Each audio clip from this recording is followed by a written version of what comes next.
En Colombia, la presunta violación de una niña indígena por un grupo de 8 militares ha provocado una ola de indignación en el país. El repudio es unánime. La niña, de 12 años, fue supuestamente secuestrada y violada en Santa Cecilia, en el departamento de Risaralda. Según la Organización Nacional Indígena, que ha hecho público el caso, la pequeña fue retenida toda la noche. Los implicados son 8 reclutas de entre 18 y 22 años que prestaban el servicio militar obligatorio en el batallón San Mateo. Este caso se produce una semana después de que el Senado colombiano aprobara la cadena perpetua para los violadores y asesinos de niños. Escuchamos al presidente Iván Duque. Y frente a este caso que me duele y me conmueve, le he pedido al ministro de Defensa que contribuya con todo lo que se requiera a la Fiscalía General de la Nación para establecer responsabilidades. Y lo reitero, si nos toca inaugurar la cadena perpetua con ellos, lo haremos con ellos. Este escándalo es el último de los que ha protagonizado recientemente el ejército colombiano, implicado, entre otros casos, en un espionaje masivo de periodistas y defensores de derechos humanos. También se ha acusado a oficiales de corrupción, incluida la venta de armas a narcotraficantes y disidentes de las FARC. Muchas voces se alzan ahora para que no haya impunidad. La violación de la niña indígena ha servido para rememorar otro grave problema, el uso histórico que los grupos armados han hecho de la violencia sexual como arma de guerra.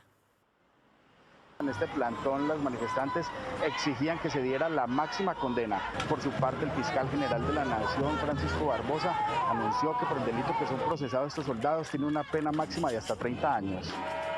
Esa decisión de 16 o 30 años de prisión es exactamente la misma en el marco del acceso carnal abusivo o violento, en este caso agravado.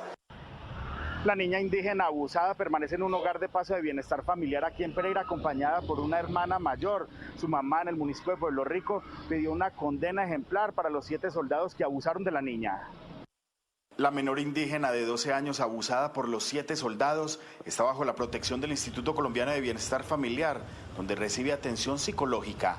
La niña es huérfana de padre y su mamá está en Pueblo Rico al cuidado de sus otros 8 hijos. La mujer no habla español. En la lengua embera le manifestó al comandante del ejército y al gobernador de Risaralda que tenía mucha tristeza y vergüenza por el ultraje a su hija.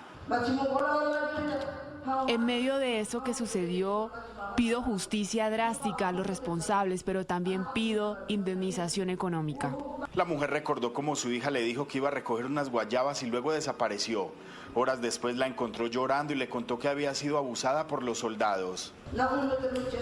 Tiene mucha indignación, mucha vergüenza, mucha pena, así como la están haciendo sufrir a ella psicológicamente porque le duele mucho lo que sucedió.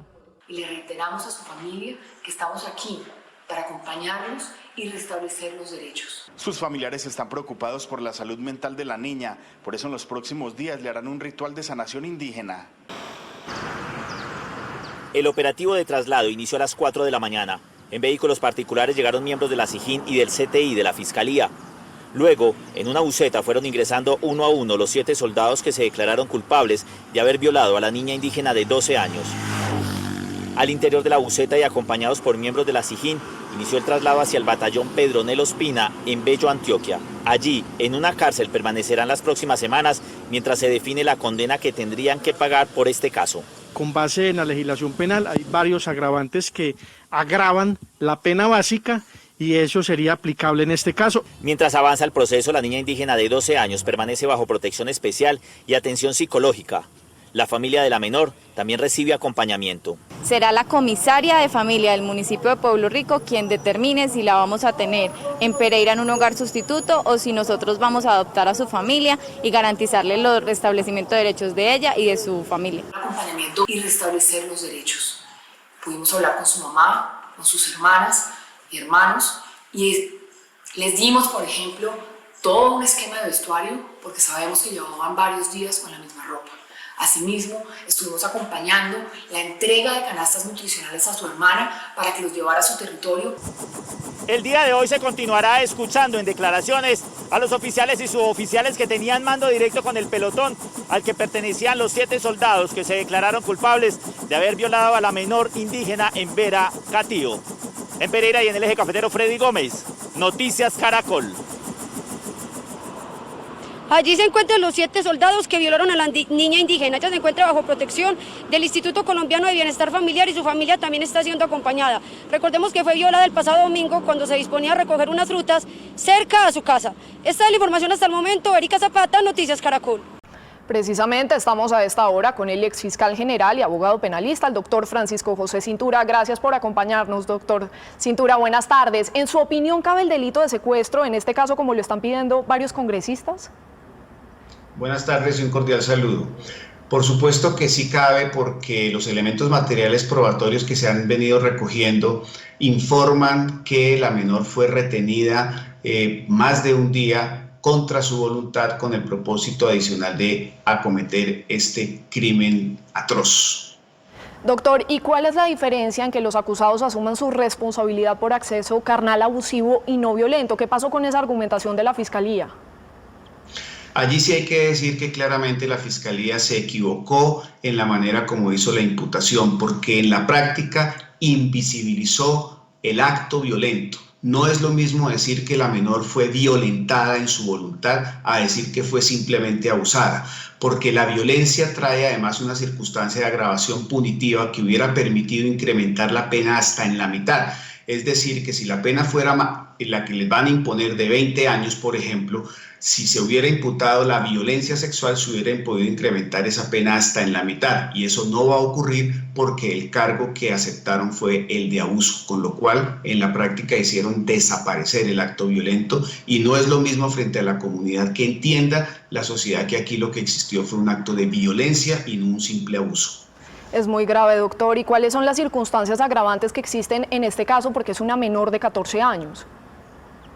Además de esa circunstancia que por sí misma permitía incrementar la pena hasta en la mitad, habían otras circunstancias concurrentes, como el hecho de que el crimen se hubiera realizado con el concurso de varios partícipes, es decir, fueron 7 personas que sometieron a una menor de 14 años. Esa es otra circunstancia de agravación, pero adicionalmente, por su condición de militares, por la autoridad que les daba ese carácter, esa también era otra circunstancia que les permitía incrementar la pena si hubiera hecho correctamente la imputación la Fiscalía General de la Nación.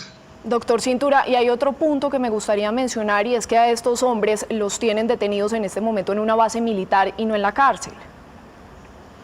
Sí, lamentablemente las disposiciones legales permiten que cuando se trata de militares y han realizado conductas criminales y estos militares se encontraban en servicio activo, el lugar de su reclusión sea una base militar. Obviamente es una circunstancia que puede cambiar a futuro si el juez así lo determina, una vez sean estas personas desvinculadas de su condición actual de servidores públicos.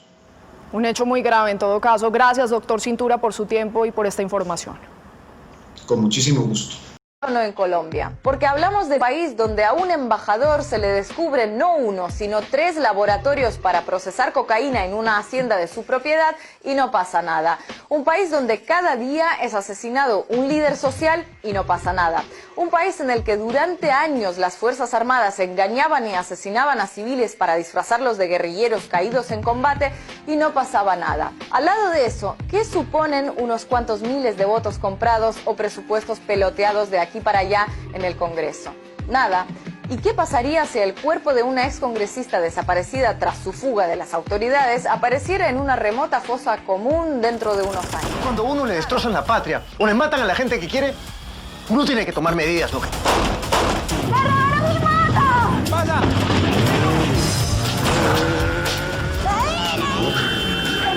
¡Una ambulancia!